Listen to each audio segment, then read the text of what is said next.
थोड़ा ये करवा चौथ की। अब परमात्मा कहते हैं जो करवा चौथ का व्रत रखे हुआ भी गधी बने, और जो उसने कहानी सुनाओगी वह भी उसी कैटेगरी में होगी। दर्शकों, अभी आपने देखा एकादशी व्रत के विषय में संत रामपाल जी महाराज ने 5वें वेद से अमर ग्रंथ साहिब की वाणियों से परमेश्वर के आदेश को बताया। अब देखिए श्रीमद्भगवत गीता जी व्रत के विषय में क्या कहती है।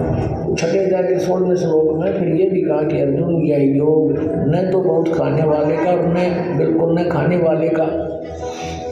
बहुत खाना तो है पेट डरी पक्का खा ले लड़ाई टूटे भक्ति को कोई न, और बिल्कुल न खाना व्रत रखना। व्रत रखना भी गीता में मना है, और ये व्रत रखवाओ एकादशी का, ये कहाँ से लाए।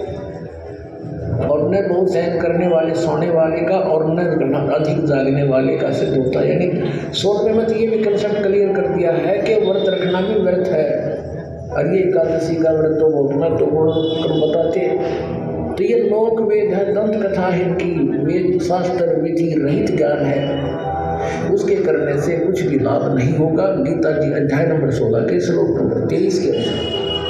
दर्शकों, अभी आपने देखा गीता के अध्याय 6 श्लोक 16 को, जिसमें व्रत करने के लिए साफ मना किया गया है। और देवकी नंदन जी पाप मोचनी एकादशी व्रत से पाप माफ होने की बात कर रहे हैं। और वही जिस ओम नमः शिवाय मंत्र में पाप समाप्त करने की क्षमता देवकी नंदन जी बता रहे हैं, उस मंत्र का जिक्र प्रभुदत्त ज्ञान यानी चारों वेद और गीता में नहीं है। इसके लिए गीता अध्याय 16 श्लोक 23 में कहा गया है, जो पुरुष शास्त्र विधि को त्याग कर अपनी इच्छा से मनमाना आचरण करता है वह न सिद्धि को प्राप्त होता है, न परम गति को, और न सुख को भी। फिर अगले ही श्लोक यानी गीता अध्याय 16 श्लोक 24 में कहा है, इससे तेरे लिए कर्तव्य और अकर्तव्य की व्यवस्था में शास्त्र ही प्रमाण है। इसे जानकर शास्त्र विधि से नियत कर्म ही करने योग्य है। नाश कर दिया जैसे नकलियों ने भट्ठा बैठा दिया अध्यात्म मार्ग का, अपने हिसाब से इन्होंने कथाएं बना डाली, इन्हें कख नहीं पता था। जिससे यह स्पष्ट होता है कि पाप मोचनी एकादशी व्रत और ओम नमः शिवाय मंत्र शास्त्र विरुद्ध मनमाना आचरण है। इसके करने से पाप माफ होने की बात तो दूर रही,